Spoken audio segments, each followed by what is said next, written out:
That's right, folks. This guy whose beard is more disorganized than this guy's house is going to show you how to turn $1,000 into $1 million through the power of crypto. And the power of crypto is strong, as you can tell from the crypto infinity gauntlet the editor currently put on my arms. In this video, we're going to talk about the ins and outs of crypto gaming and NFTs. We are combining the two of them in one video like a fusion dance. Yeah, that's right, I made a DB reference. What you gonna do about it? I'm a nerd, what did you expect? Now, I know a lot of you guys are new to this space or completely oblivious on how to make money. I'll even throw in some tips for those who are more knowledgeable. Now, if you're so new that you don't even have a MetaMask wallet, or anything at all, then you should probably check out this beginner guide we did on our channel. And while you're at it, you probably want to hit that sub button. Don't question it, just do it. Because if you don't, then I will do ASMR in your ear the rest of this video, and I know you don't want that.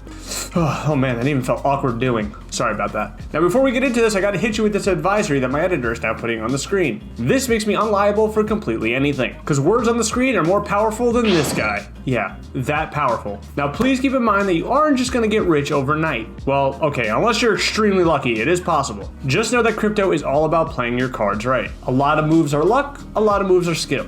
Which, once again, I'll explain later on in the video. Whew, I'm excited for this one. This is gonna be a juicy one. So let's get into it, shall we? So step one is simple. Find a project. Okay, maybe it's not that simple considering there are literally 9 bajillion projects that come out a day. Bajillion is a number, right? There are 2 ways to approach this based on how much money you have, but we are assuming you only have about $1,000. Find a project that has a lot of hype around it and a massive community backing it. This way, you know that the project is going to sell out on mint date, and you'll be able to either flip it or hold for bigger future profits. Then with the profits from that project, you move on to the next. Then you rinse and repeat until your ETH wallet is fatter than my head. And my head is pretty freaking massive. So let me break down these 2 options even more in depth for you.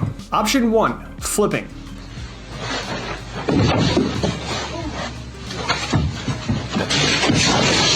No, not that type of flipping. Editor, do you hear me? You need to stop drinking and editing. You have a problem. You know, that's just like your opinion, man. Sorry about that, guys. My editor and I needed to have a little talk there for a second. And now he's putting filters on me. Yeah, real mature, editor. Real mature. But flipping is probably the most popular option nowadays, which upsets me a bit, since projects nowadays are offering so much utility to holders, but sometimes that doesn't even matter. But that's okay, because people have the right to do what they damn well please, right? So basically the idea is that you mint one of these NFTs on mint day for whatever their mint price is. Generally it's between 0.3 and 0.7. Then you sell it while people are FOMOing. For those who don't know what that means, sucks to be you, because I'm not telling you.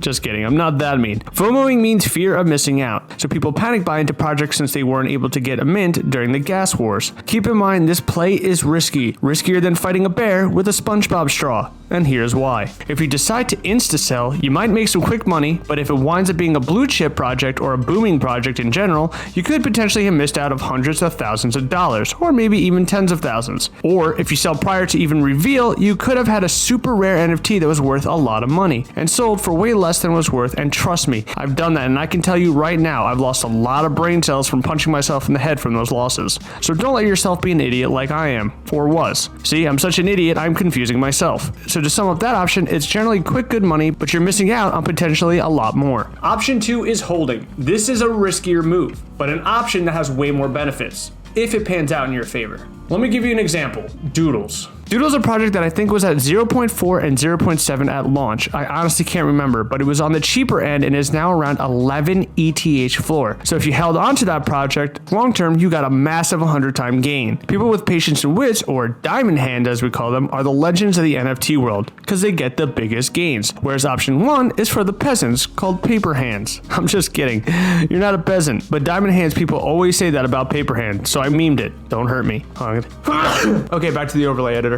Make sure to look out for projects with great utility, because they always might offer you things in the future, like airdrops that are worth money, play to earn games, or whitelist, which is early access to other mints. I'll give you an example of that as well, because I'm like an encyclopedia of NFT projects. There's the Doge Pound, who offers a whitelist to incredible projects that are coming out and have airdropped multiple things to their owners, bringing them multiple outlets for income. Then there's D-Nuts, who are bringing play to earn casino-like mechanics to its holders, as well as 3D airdrops and a lot more. I mean a lot more. There are projects out there where you will not only make money from the original mint, but from future things they implement. So if you have the patience of Gandhi, then you, my friend, will benefit greatly. But if you have the patience of a dying snail, then you might not benefit as much. Now, I truly hate to say it, but I think option 1 is a little more safe in securing a bag. Just because projects nowadays don't seem to last as much as they used to. And it's not necessarily the project's fault, it's more the people just wanting a quick buck and getting out. You know, the old in and out. That sounded super sexualized. I apologize, never thought crypto could be sexualized, but I managed to do it. What I meant to say is they like to flip and dip. No, that doesn't sound any better. Anyway, regardless of how good the project's utilities, people just dip. It upsets me. Because projects are putting a lot of work into their art and the utility of what they're offering to those who invest, and people just don't seem to care. Which makes me cry. Okay? See? I'm crying. You see what you paper hands are doing to me? Just kidding, but seriously, invest in projects that are trying to invest in you. Now, I know you're probably saying to yourself, hey, awesome YouTuber guy who's spewing out incredible information. How do I find these projects to invest in? Well, my friends, I will tell you. But first, you gotta like this video, subscribe, and follow us on Twitter here. And if you don't, then I'll be forced to eat all your mayonnaise, because mayonnaise is a hell of an instrument. So this information I covered on this channel a few times already. I'd recommend checking out this video right here, where I go super in depth about it.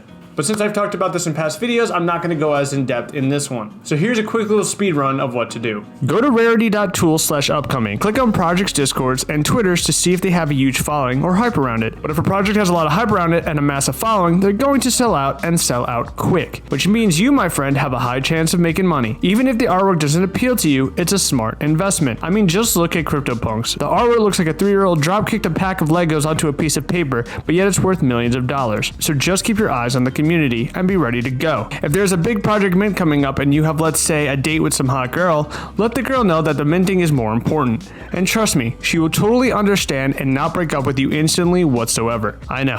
Great relationship advice. That's what I'm here for. So with that said, once you've done all the following steps, you just really rinse and repeat until your bag is massive. I've seen people make $500,000 in a few months doing this, so don't think it's not possible or that you have to be rich to do this. You can literally start with $1,000 and turn it into $1 million. Now there are a few other ways you can accomplish this goal, such as NFT gaming. But I won't lie, I'm not a super expert in that field.